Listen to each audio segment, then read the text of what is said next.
Il existe des histoires que l'on raconte à voix basse, des histoires que l'on partage à la lueur d'une lampe, avec ce frisson qui court dans le dos et cette sensation d'être épié par quelque chose tapi dans l'ombre. Certaines histoires appartiennent aux villes, d'autres aux familles, mais il y en a aussi qui naissent dans les entrailles de la terre, dans ces lieux interdits où la lumière du soleil n'a jamais pénétré et où seuls les échos tiennent compagnie à ceux qui osent descendre. Celle que vous allez entendre n'est pas une légende ni une fable inventée pour faire peur aux enfants. C'est un témoignage brut, effrayant, d'un homme ordinaire pris dans un engrenage qu'il n'aurait jamais dû affronter. Cet homme s'appelle Ethan, et il travaillait dans les égouts d'une petite ville appelée Dry Creek. Une ville à l'apparence tranquille, rongée par le temps, la sécheresse et surtout par des secrets que personne n'aurait jamais dû exhumer. Avant de plonger avec lui dans ces tunnels obscurs, laissez-moi vous prévenir. Ce récit n'est pas pour les âmes sensibles. Si vous êtes du genre à détourner les yeux au cinéma, si le moindre grincement vous glace le sang, alors réfléchissez avant de continuer. Car une fois que vous aurez franchi la première ligne, il sera déjà trop tard. Vous serez avec Ethan dans le noir, à sentir l'odeur de moisissure, à entendre l'eau goûter et à comprendre que Dry Creek n'est pas une ville comme les autres. Et si vous aimez les histoires comme celle-ci, des récits où l'horreur se cache sous la surface de la vie quotidienne, abonnez-vous dès maintenant à la chaîne Nuit d'horreur. Chaque semaine, vous y découvrirez des récits immersifs qui vous feront frissonner jusque tard dans la nuit.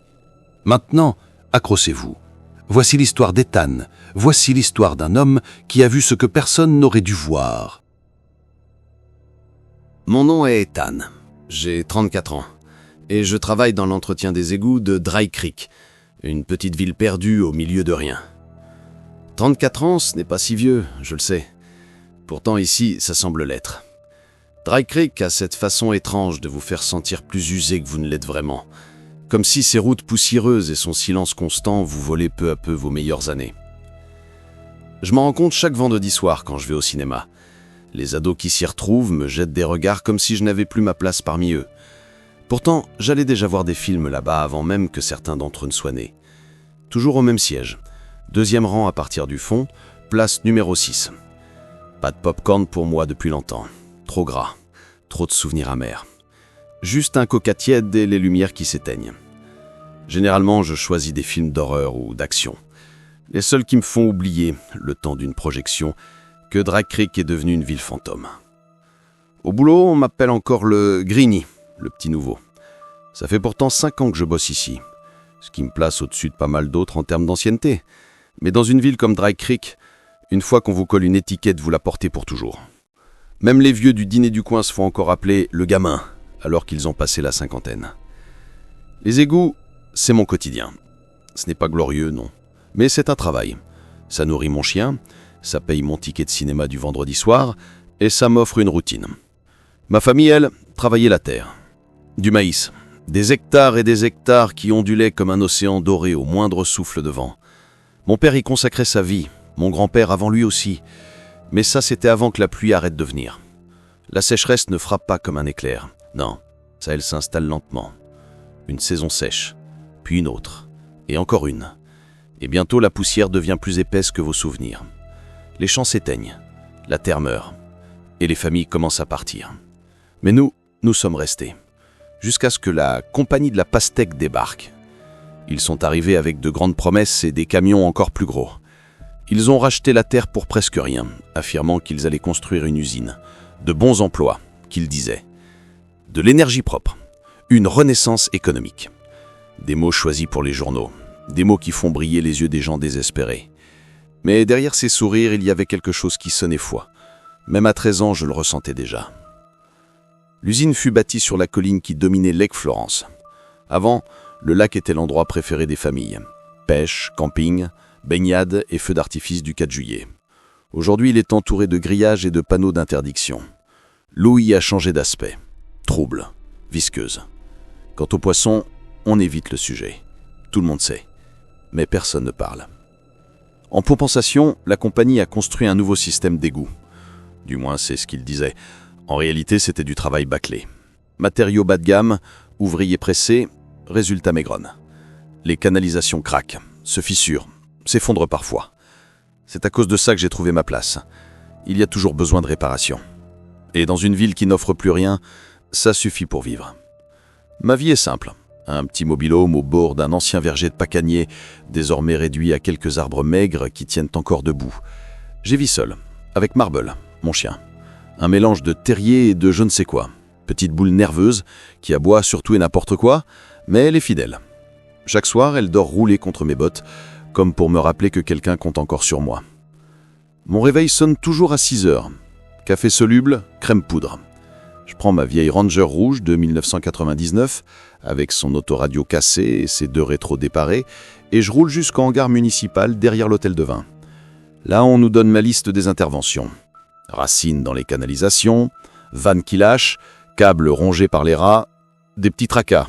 Rien de bien glorieux. Mais pourtant, sous la surface, quelque chose ne tourne pas rond. Les cartes fournies par la compagnie ne correspondent pas toujours au tunnel réel. Certaines galeries s'étendent plus loin que prévu. Certaines impasses ne sont pas vraiment. Une fois, j'ai même découvert une pièce fermée, sans porte ni tuyau, juste du béton nu. Ça n'avait aucun sens. Mais dans ce métier, mieux vaut pas poser trop de questions. Le soir, j'aime m'asseoir sur mes parses et regarder les lumières de l'usine. Blanches, froides, jamais éteintes. Comme d'un hôpital ou d'une prison. Je me demande souvent ce qu'ils fabriquent là-dedans. Mais je sais une chose, ce n'est certainement pas des pastèques. C'est dans ce décor que j'ai rencontré Oscar, l'homme qui allait tout changer. J'avais commencé dans les égouts depuis environ 3 mois quand on me présenta celui qui allait devenir mon mentor, Oscar. En réalité, le terme était mal choisi. Ce n'était pas vraiment un professeur. C'était plutôt comme si on m'avait collé un vieil oncle grincheux sur le dos. Mais malgré ses manières rudes et son humour douteux, je compris vite qu'il était l'un des meilleurs dans ce qu'il faisait. Oscar connaissait chaque coude, chaque boulon, chaque respiration de ce système de canalisation. On aurait dit qu'il en faisait partie, qu'il en était une extension. Physiquement, il avait une gueule marquée par les années. Sa peau avait la texture du cuir usé par le soleil et la poussière, et une odeur persistante l'accompagnait partout, un mélange de tabac froid, de graisse mécanique et de bonbons acides. Toujours vêtu de la même veste en jean élimé, même un plein mois de juillet, Oscar avait dans les yeux une lueur étrange. Pas une lueur joyeuse, plutôt celle d'un homme qui avait vu trop de choses et qui ne les avait jamais digérées. Il parlait peu, mais quand il le faisait, son discours oscillait entre 2 extrêmes, des vérités dures, implacables, et des délires qui semblaient sortis tout droit de la bouche d'un conspirationniste aviné. Parfois, il expliquait avec sérieux quel tunnel éviter, car les structures y étaient fragiles, ou comment vérifier la température d'un mur pour repérer une fuite derrière. La minute suivante, il se lançait dans des monologues délirants sur des ratons laveurs qui seraient, selon lui, des espions du gouvernement. Je me souviens encore de son regard parfaitement sérieux quand il m'assura que ces bêtes téléchargeaient des données à travers leurs moustaches. J'avais éclaté de rire. Lui pas. Mais c'était Oscar. Derrière ses théories folles et son humour grinçant, il y avait une sagesse particulière, une sorte de philosophie de terrain. « Les égouts ne drainent pas que l'eau », m'avait-il dit un jour en me tendant une brioche industrielle, un de ces honey buns qu'il gardait toujours dans ses poches. « Ça draine aussi ton énergie, ton esprit. Alors mange du sucre, gamin, parce que c'est ça qui te tiendra éveillé là-dessous. » Depuis ce jour-là, je n'ai jamais fait un seul service sans avoir un honey bun dans ma poche. Avec le temps, je m'étais habitué à son rythme. Le silence prolongé, interrompu soudainement par une remarque absurde qui me faisait éclater de rire au point d'en avaler de travers. Travailler avec lui, c'était comme marcher sur une vieille passerelle grinçante, parfois instable, mais étonnamment solide. Très vite, un rituel s'était installé. Chaque jeudi soir, Oscar et moi finissions notre service en nous asseyant derrière le hangar de maintenance sur 2 vieux seaux retournés. Entre nous, une caisse de bière bon marché et un jeu de cartes usé. Oscar adorait jouer au rami et il adorait encore plus tricher. Il avait toujours une seconde pile de cartes planquées dans sa manche ou dans sa poche. Quand je protestais, il levait les yeux au ciel et me rétorquait que c'était juste pour équilibrer les chances. Évidemment, il gagnait presque à chaque fois. Ce que je remarquais surtout, c'était sa montre G-Shock, épaisse, rayée, avec ce bracelet en caoutchouc qui semblait avoir survécu à une guerre. Intrigué, je lui avais demandé un soir d'où elle venait. Il avait posé son regard dessus, comme s'il venait de se souvenir qu'elle était encore là, accrochée à son poignet. « Cadeau de mon fils !» avait-il dit dans sa voix rauque. « Il vit à Atlanta maintenant, gros boulot dans la tech. » Je lui avais lancé un brin de moquerie. « Tu la mettrais en jeu au rami, ta montre ?» Il avait secoué la tête, catégorique. « Non, jamais. Faudrait qu'on me l'arrache sur mes os. » Son ton ne le sait pas doute. Ce n'était pas une phrase lancée à la légère. Oscar pouvait rire de tout, mais pas de ça. Je n'avais pas insisté. Pourtant, ce détail resta gravé dans ma mémoire. Un soir, alors que Marble aboyait dans le lointain contre un vent invisible, je lui avais posé une question qui me rongeait depuis longtemps. « Tu trouves pas ça bizarre, toi, que la Watermelon Company ne vende même pas de pastèque? Pas un logo, pas une affiche, rien ?» Oscar avait laissé échapper un grognement amusé. « Ces types-là n'ont jamais vu une pastèque de leur vie. Pour eux, c'est peut-être juste un parfum de chewing-gum. » Puis, il avait ajouté, son regard soudain plus sérieux, « Mais dedans, ils font quelque chose de silencieux, quelque chose qu'on n'est pas censé savoir. » J'avais ri nerveusement en tentant de détendre l'atmosphère, et c'est là que les ratons espions entrent en scène, c'est ça? Il m'avait fixé implacable. « Tu rigoles, gamin, mais il y a des secrets dans ces tunnels, des choses qu'on enterre pour des bonnes raisons. » Ce soir-là, j'avais senti un frisson courir dans mon dos, pas à cause du vent, ni même des paroles absurdes sur les animaux espions. Non, à cause de ce ton grave, ce ton qui ne laissait pas place à la plaisanterie. Petit à petit, Oscar avait pris la place que mon père occupait autrefois dans ma vie. Pas parce qu'ils se ressemblaient physiquement, mais parce qu'ils partageaient cette même aura de solidité. Des hommes de peu de mots, mais dont chaque geste respirait le sérieux et la fiabilité. Et comme mon père, Oscar était testé qu'on lui fasse des compliments. Si vous osiez dire quelque chose de gentil, il marmonnait, changeait de sujet ou trouvait une excuse pour s'éloigner. Mais sous cette carapace, il y avait une loyauté farouche, la certitude qu'en cas de coup dur, il serait là. À Dry Creek, les liens ne se construisent pas avec des grandes déclarations, ils naissent dans les silences partagés, dans la routine, dans les mains plongées dans la même boue. Avec le temps, Oscar était devenu ma famille. Et c'est pour cela que ce qui allait arriver par la suite allait m'hanter toute ma vie. Il y a des jours où tout bascule. Des jours qui, sur le moment, semblent banals, mais qui finissent par diviser votre existence en deux, l'avant et l'après. Pour moi, ce jour-là commença par une migraine. Une douleur insoutenable qui battait dans mon crâne, comme si chaque pulsation cherchait à me briser les tempes. J'étais assis sur le bord de mon lit, Marble à mes pieds, me lançant des regards inquiets.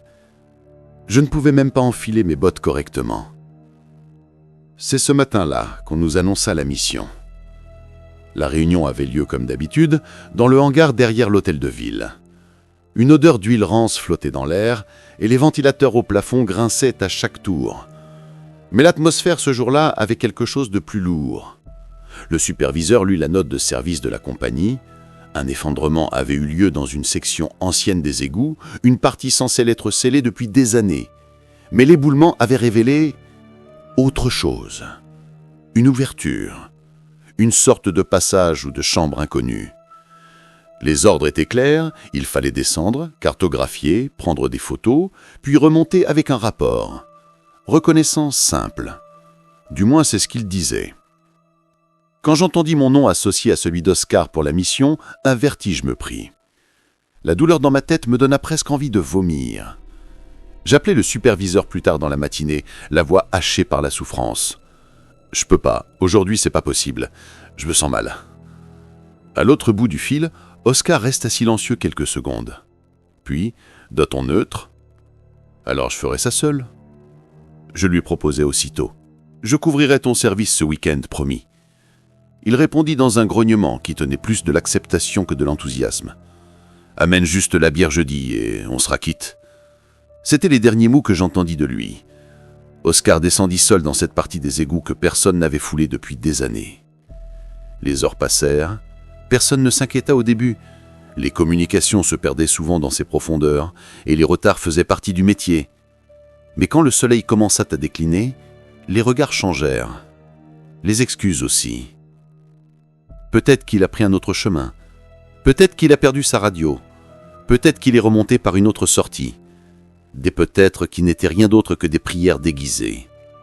Le soir venu, la vérité commença à s'imposer. Oscar n'était pas disparu.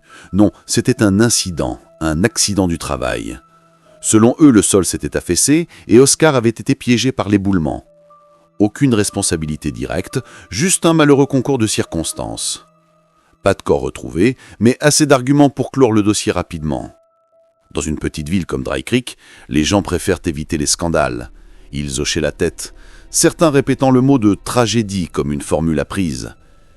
Mais dans les yeux, on lisait autre chose. Personne n'y croyait vraiment. On murmurait qu'Oscar avait découvert quelque chose qu'il n'aurait jamais dû voir. Une semaine plus tard, une cérémonie sobre fut organisée dans la petite chapelle de la ville.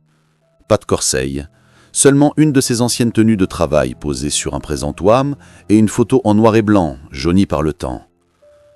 C'est là que j'ai rencontré son fils, celui d'Atlanta. Costume gris, cravate trop serrée, regard fuyant comme s'il ne reconnaissait plus les lieux. À la sortie, nous partageâmes un café tiède préparé par les dames de l'église. « Il parlait de moi ?» demanda-t-il, les yeux fixés sur le gravier du chemin. « Chaque jeudi soir », répondis-je simplement. Un sourire tremblant se dessina sur ses lèvres, un sourire qui essayait de retenir des larmes. Puis, il me serra la main et s'éloigna dans sa voiture de location. Ce fut la dernière fois que je le vis. Mais moi, je ne pouvais pas tourner la page. Oscar n'était pas imprudent. Il connaissait les égouts mieux que personne. Il savait comment écouter un mur, comment sentir la moindre vibration dans le sol. Il ne se serait pas laissé piéger comme ça. Alors, au lieu de dormir, je restais éveillé, les yeux rivés au plafond de ma caravane, à imaginer les tunnels, à me demander ce qu'il avait vu, ce qu'il avait retenu. Et plus les jours passaient, plus je savais une chose avec certitude. La version de la compagnie n'était qu'un mensonge. Le sommeil m'avait fui depuis le jour de l'enterrement. Chaque fois que je fermais les yeux, je revoyais Oscar disparaissant dans l'obscurité, comme happé par une bouche béante dont on ne voyait pas le fond. Mon chien Marble, pourtant d'ordinaire si remuante, passait ses nuits roulé en boule à mes pieds, ses oreilles dressées, comme si elle percevait mes pensées agitées. 3 jours après la cérémonie, incapable de tenir plus longtemps, je pris une décision. Le site de l'effondrement se trouvait à quelques kilomètres à peine de Dry Creek. Quand j'y arrivais, sous un soleil lourd et sans éclat, je découvris ce que la compagnie appelait sécurisation. 2 cônes décolorés, un ruban jaune déchiré flottant au vent et un panneau fatigué portant l'inscription « Danger, zone instable ». Rien de plus. Aucun garde. Aucune surveillance. Ils comptaient sans doute sur la peur naturelle des gens à l'égard des profondeurs pour tenir les curieux éloignés. Mais moi, je n'étais plus un curieux. J'étais un homme hanté. Je posais mes mains sur le bord de l'ouverture. En bas, l'ombre avalait tout. Pas un son. Pas même celui d'un rat ou d'un oiseau. Le silence était si dense qu'on aurait pu croire qu'il étouffait le monde alentour. Je pris une grande aspiration, resserrai les lacets de mes bottes et commençai à descendre. Chaque pas soulevait un nuage de poussière qui me collait à la gorge.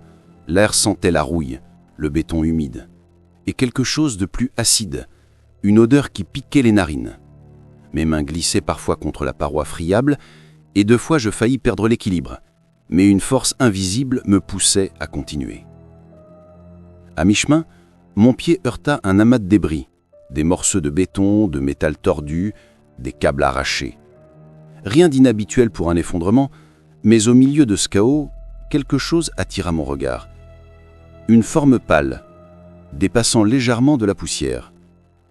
Je crus d'abord que mon esprit me jouait les tours, puis, en me penchant, je vis ce que je n'aurais jamais dû voir. C'était une main. Une main humaine, figée, coincée sous un bloc de ciment brisé. La peau grisâtre portait encore les marques de la terre qui l'avait engloutie.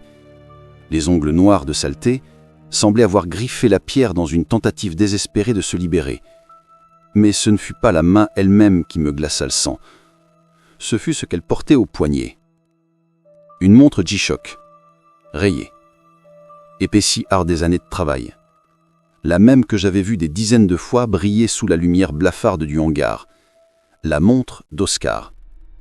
Mon cœur se mit à battre si fort que je crus qu'il allait briser ma cage thoracique. Les secondes de l'aiguille défilaient encore, imperturbables, comme si le temps, lui, n'avait jamais cessé. Mes mains tremblaient quand je m'approchais. Le contact froid du métal me ramena brutalement à la réalité. Je dus tirer avec force pour dégager la montre, et les doigts raides craquèrent sous la pression. Un bruit sec, insupportable, comme si les os eux-mêmes protestaient. Je n'osais pas regarder plus haut, pas vérifier le visage qui devait se trouver là, écrasé sous les décombres. Mon estomac se noie. J'ai eu envie de vomir, mais je serrais la montre dans ma paume et remontais en hâte, avalant la poussière, trébuchant, jurant, jusqu'à retrouver l'air libre.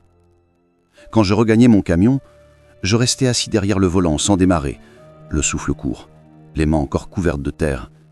Sur le siège passager, la montre brillait doucement, ses chiffres verts luisant dans l'ombre de l'habitacle. C'était une preuve qu'Oscar n'avait pas disparu simplement dans un incident, une preuve que la compagnie nous mentait. De retour chez moi, je posais la montre sur la table de la cuisine. Je la fixais pendant des heures, incapable de détourner le regard. Chaque seconde qui s'écoulait résonnait comme une accusation. Tic, tic, tic. Finalement, je pris mon téléphone. J'envoyai un mail au superviseur, appelai le bureau principal, laissai plusieurs messages détaillant ce que j'avais trouvé avec l'emplacement exact. J'attendis une réponse. Un jour passa. Rien. 2 jours. Toujours rien. Aucun rappel. Aucun mot. Comme si je n'avais jamais parlé. C'est alors que je compris. S'ils ignoraient mes appels, c'est parce qu'ils savaient déjà. La compagnie connaissait la vérité et l'avait choisi de la taire. Je passai la nuit suivante à préparer mon sac. Lampe torche, batterie de rechange, gants, outils et surtout la paire de bottes qu'Oscar m'avait donnée, celle qui ne se laissait jamais traverser par l'eau. Dans ma poche, j'enfourchais aussi un honey bun, son honey bun, une habitude apprise de lui. Enfin, je pris la montre, je la glissai dans la poche de ma chemise, contre mon cœur. Je n'avais plus de doute. Si je voulais comprendre ce qui était arrivé, si je voulais découvrir ce que Oscar avait vu avant de disparaître, je ne pouvais compter que sur moi-même. La vérité m'attendait dans les profondeurs. Et j'étais prêt à descendre. Le matin suivant, avant que le soleil ne perce l'horizon, je me tenais déjà au bord du puits d'accès. L'air y était plus froid que dehors, comme si la terre respirait à contre-courant du reste du monde. Mes bottes grinçaient contre le métal rouillé de l'échelle, ma lampe pendait à ma ceinture, et dans ma poche, le honey bun semblait peser comme une promesse silencieuse. Je portais la montre d'Oscar à mon poignet. Son tic-tac régulier battait plus fort que mon propre cœur, comme s'il voulait me rappeler à chaque seconde pourquoi j'étais là. Dès mes premiers pas dans les galeries, quelque chose clochait. Normalement, les égouts, aussi délabrés soient-ils, vivent. On y entend les rats courir, les gouttes d'eau résonner, parfois le craquement de tuyaux trop anciens. Mais là, rien. Pas un bruit, pas une ombre mouvante, pas même l'odeur familière de la vermine. C'était un silence absolu, étouffant, qui collait à la peau comme une seconde sueur. J'avançais lentement, ma lampe projetant des cercles tremblants sur les parois suintantes. Chaque pas résonnait comme une intrusion, comme si j'éveillais quelque chose qui aurait préféré que je reste à la surface. Oscar m'avait appris à rester attentif aux signes. Et celui-ci, l'absence des rats, était le pire de tous. Après une demi-heure de marche dans ce désert souterrain, je tombais sur eux. Pas un tas compact, pas une scène de carnage. Non, c'était pire. Des os, dispersés çà et là, comme des miettes laissées par une main invisible. Le premier était minuscule, un crâne de rat, parfaitement intact, blanchi comme s'il avait été nettoyé à l'acide. Pas de chair, pas de sang, juste une coquille vide. Un peu plus loin, je vis une carcasse de moufette, son pelage encore visible par endroits, tiré en lambeaux, ses orbites béantes fixées un point invisible, figé dans une expression d'effroi animal. Puis, un raton laveur, ses petites mains crispées comme si la créature avait tenté de s'accrocher à quelque chose au moment de mourir. Je me figeais, mon estomac se tordant. Ces bêtes ne s'étaient pas décomposées normalement. Pas de morsures, pas de traces de crocs. Juste des restes trop propres, trop parfaits, comme si quelqu'un ou quelque chose les avait méticuleusement dépouillés. L'air se fit plus lourd. Il ne sentait plus seulement le moisi et la rouille, mais une odeur nouvelle, métallique, âcre, presque comme du fer brûlé. Ma gorge se serra. Je levai ma lampe et je m'aperçus que les parois changeaient elles aussi. Le béton fissuré des égouts laissait place à de la pierre lisse, polie. Des couloirs s'ouvraient devant moi, non pas construits par la main de l'homme, mais creusés par quelque chose d'autre. Les murs portaient des rainures étranges, comme si d'énormes griffes ou des machines inhumaines avaient labouré la roche pendant des siècles. J'avais franchi une frontière invisible. Je n'étais plus dans les égouts de Dry Creek. C'est alors que je l'entendis. Un bruit de frottement, de traînée, comme si quelque chose de massif rampait dans l'ombre, tirant son poids sur le sol de pierre. Lent, régulier, une présence qui n'avait pas besoin de se presser. Mon instinct prit le dessus. Je coupai ma lampe, plongeant dans une obscurité totale, et me plaquai derrière un pan de roche qui formait un abri naturel. Mon souffle était si fort que j'avais l'impression qu'il allait me trahir. Puis je la vis. Elle surgit lentement au détour du couloir. Au début, je crus halluciner. Sa forme évoquait quelque chose de familier mais déformé, exagéré, monstrueux. Elle ressemblait à un fœtus humain, mais un fœtus démesuré, grotesque, qui se serait développé dans l'obscurité et l'humidité jusqu'à devenir une horreur sans âge. Sa tête était trop grande, lisse, semblable à un ballon tendu à l'extrême. Ses bras longs et épais grattaient le sol dans un mouvement de reptation. Son corps semblait mou, dépourvu d'eau, se tordant comme une masse caoutchouteuse. Mais ce fut son visage qui m'anéantit. 2 yeux fixes, immobiles, sans paupières, un nez à peine formé, et une bouche béante qui s'ouvrait démesurément, comme prête à avaler un homme entier. Quand ses lèvres se distendirent, un mot guttural échappa de son corset. Hungry.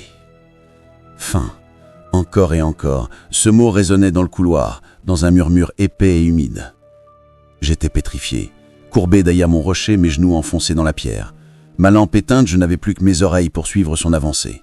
Chaque mètre qu'elle gagnait me semblait durer une éternité.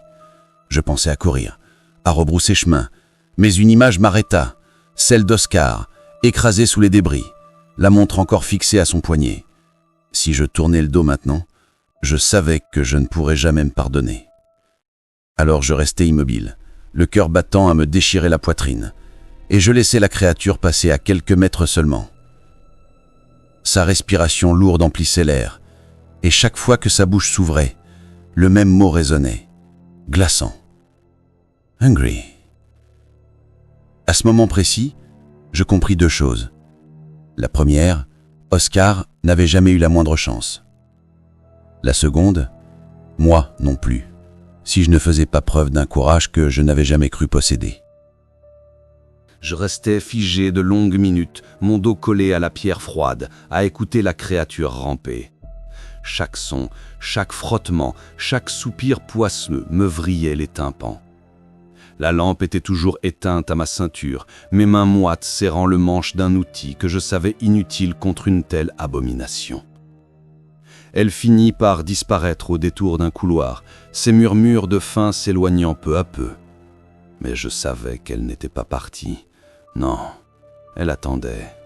Elle se déplaçait lentement, patiemment, comme une araignée consciente qu'un insecte finirait par tomber dans sa toile. J'aurais pu fuir à ce moment-là, reculer doucement, retrouver l'échelle, oublier jusqu'à la montre d'Oscar et inventer une excuse pour la compagnie. Mais cette pensée ne tenait pas la route plus de quelques secondes. Je revis Oscar, assis derrière le hangar, sa veste en jean râpée, sa voix rauque me lançant ses conseils absurdes et pourtant vitaux. Je le revis me tendre une brioche sucrée en disant « Mange du sucre quand t'es en bas, les égouts drainent plus que l'eau. » Et soudain, un autre souvenir émergea. Une conversation perdue dans la banalité d'un soir. On était assis sur nos seaux, une bière tiède à la main, et il m'avait dit, en pointant un doigt vers le ciel, « Tu sais, il y a du gaz dans certains vieux tunnels, des poches entières. Ça sent sec, piquant, comme du métal qui crame. Si jamais tu sens ça, gamin, tu fous pas ton briquet dans ta clope, tu comprends ?» J'avais ri, pensant qu'il exagérait comme toujours, mais il avait ajouté plus sérieux, « Ces tunnels, ils ont été faits pour ça, pour brûler.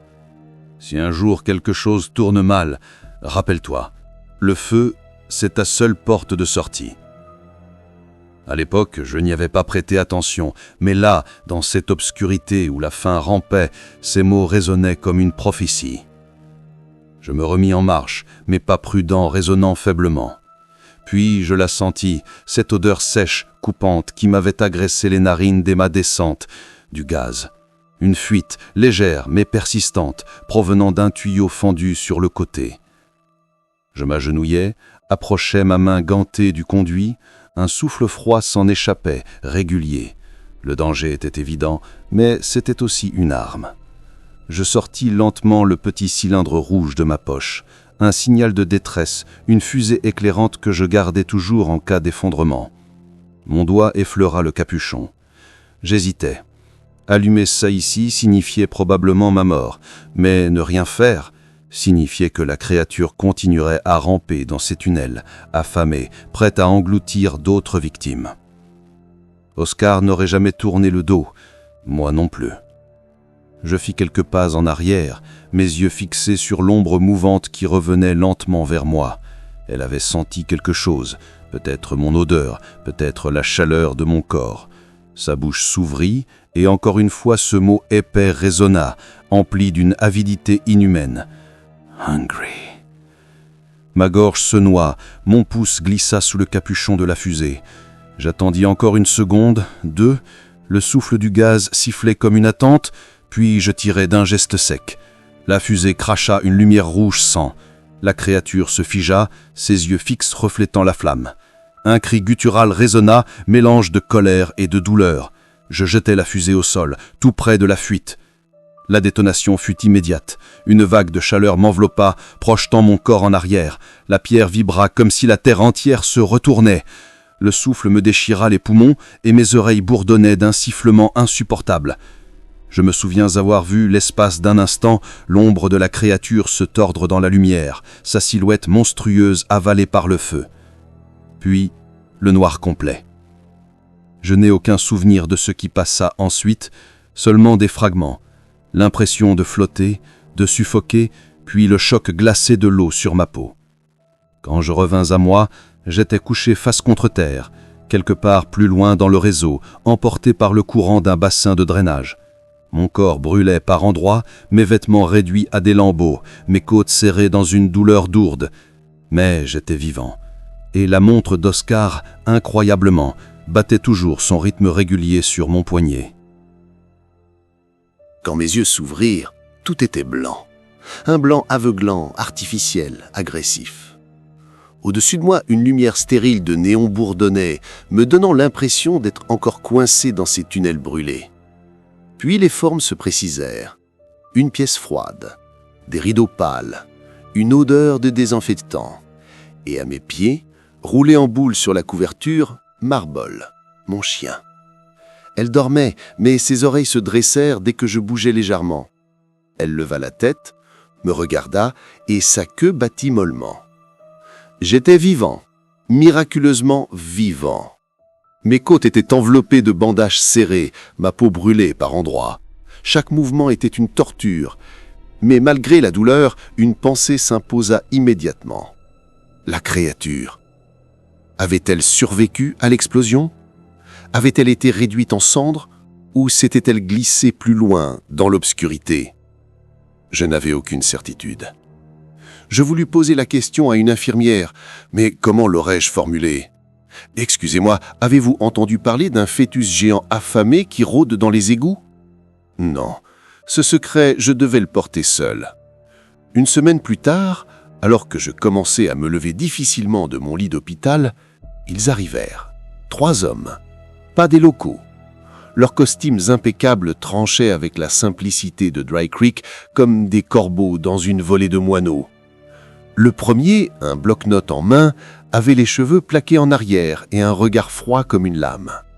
Les 2 autres restèrent debout, immobiles, bras croisés, observant sans dire un mot. « Monsieur Ethan », commença celui au bloc-notes, sa voix lisse comme du verre poli. « Nous aimerions parler de ce qui s'est passé. » Il me posa une série de questions, mécaniques, chirurgicales. Qu'avais-je vu ? Pourquoi m'étais-je aventuré au-delà de la zone autorisée ? Comment l'explosion avait-elle commencé ? Je répondis par des banalités. Une migraine, un accident, une fuite de gaz, une torche allumée au mauvais endroit, des souvenirs embrouillés par le choc. Ils insistèrent. Leurs voix se firent plus basses, plus lourdes. Ils promirent de l'argent, beaucoup d'argent, en échange d'un récit plus détaillé. Puis vinrent les menaces voilées. Conséquences légales, licenciement, poursuite pour négligence. Mais je ne bougeais pas. Je gardais le masque. Je ne leur offrirais pas la satisfaction de savoir ce que j'avais vu. Je crus un instant que leur patience finirait par céder, mais au lieu de ça, un silence étrange s'installa. Leurs regards échangés disaient plus que leurs paroles. Ils savaient déjà, peut-être même mieux que moi. Le plus grand, celui qui n'avait pas ouvert la bouche jusque-là, se pencha légèrement vers moi. Ses yeux sombres se fixèrent dans les miens et il dit d'une voix basse : « Certaines choses, monsieur Ethan, sont mieux laissées là où elles sont. » Puis ils se levèrent. Sans un mot de plus, ils quittèrent la chambre, laissant derrière eux une tension glaciale qui mit longtemps à s'évaporer. Quelques jours plus tard, j'appris que la compagnie avait scellé l'accès au tunnel. Une plaque d'acier fraîchement soudée, un cadenas brillant. Officiellement, il parlait de sécurité des travailleurs, de risque d'effondrement.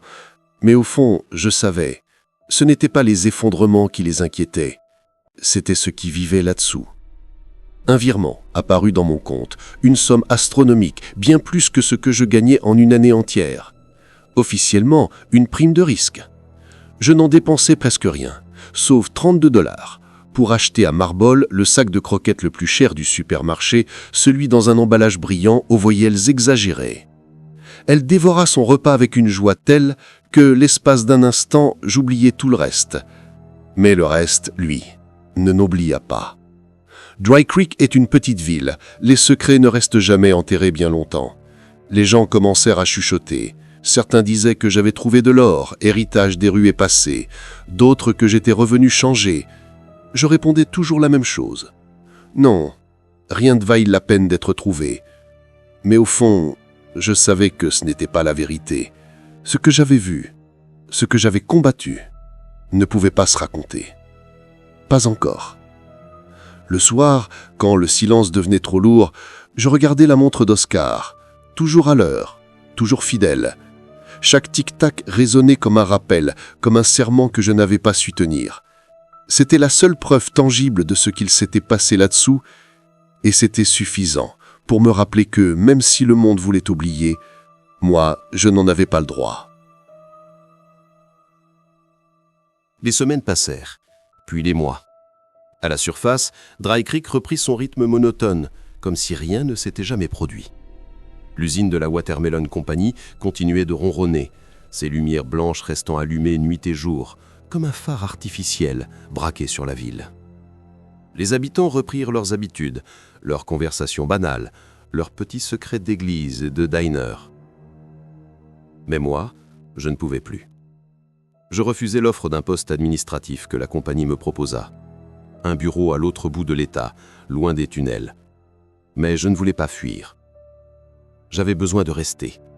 J'avais besoin de sentir que, quelque part, je gardais un œil sur ce qu'ils avaient scellé. Je repris donc mon poste d'entretien, avec quelques règles nouvelles. Je ne descendais jamais plus profondément que nécessaire. Je gardais toujours 2 fusées éclairantes sur moi. Et surtout, j'écoutais. J'écoutais les rats. Car tant qu'ils étaient là, tant que leurs griffures et leurs couinements résonnaient, je savais que tout allait bien. Mais si le silence revenait, alors je comprendrais que quelque chose avait recommencé à bouger.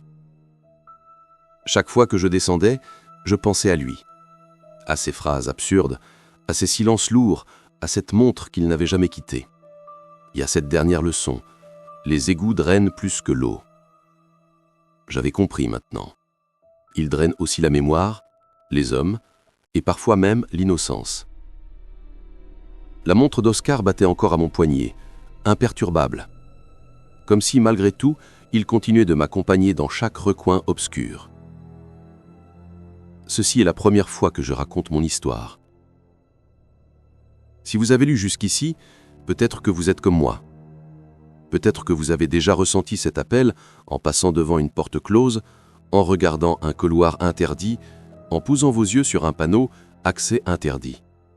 Cette curiosité dangereuse, ce désir de savoir ce qui se cache derrière.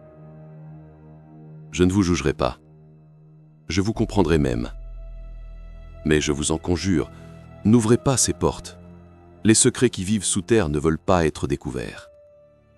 Ils patientent, ils observent, ils murmurent, et quand enfin ils trouvent une faille, ils remontent. Si un jour vous descendez dans un lieu sombre, ancien, oublié, souvenez-vous de ceci. Écoutez toujours les rats. Gardez toujours une fusée dans votre poche. Et surtout, n'oubliez jamais qu'il existe des choses plus vieilles que la poussière et plus affamées que le temps. Si vous tombez nez à nez avec elles, vous comprendrez. Et alors, peut-être que vous penserez à moi, à Ethan, à Oscar et au feu. Ce monde regorge de lieux scellés, de tunnels abandonnés, de zones interdites par de simples panneaux rouillés. On vous dira que c'est dangereux, instable, sans intérêt. La vérité, c'est qu'on ne vous interdit pas d'y entrer pour vous protéger du béton. On vous interdit d'y entrer pour vous protéger de ce qui attend derrière. Et croyez-moi, certaines choses doivent rester enterrées. Si vous avez eu le courage d'aller jusqu'au bout de ces récits, alors vous faites désormais partie de ceux qui savent, ceux qui comprennent que le monde cache des vérités que l'on préfère oublier. Et si vous voulez continuer à explorer ces ténèbres avec moi, abonnez-vous dès à présent à Nuit d'horreur. D'autres histoires vous attendent, des récits tout aussi sombres, tout aussi vrais, des histoires que vous n'entendrez nulle part ailleurs. Car l'horreur, la véritable horreur, ne frappe pas toujours à votre porte. Parfois, elle attend sous vos pieds.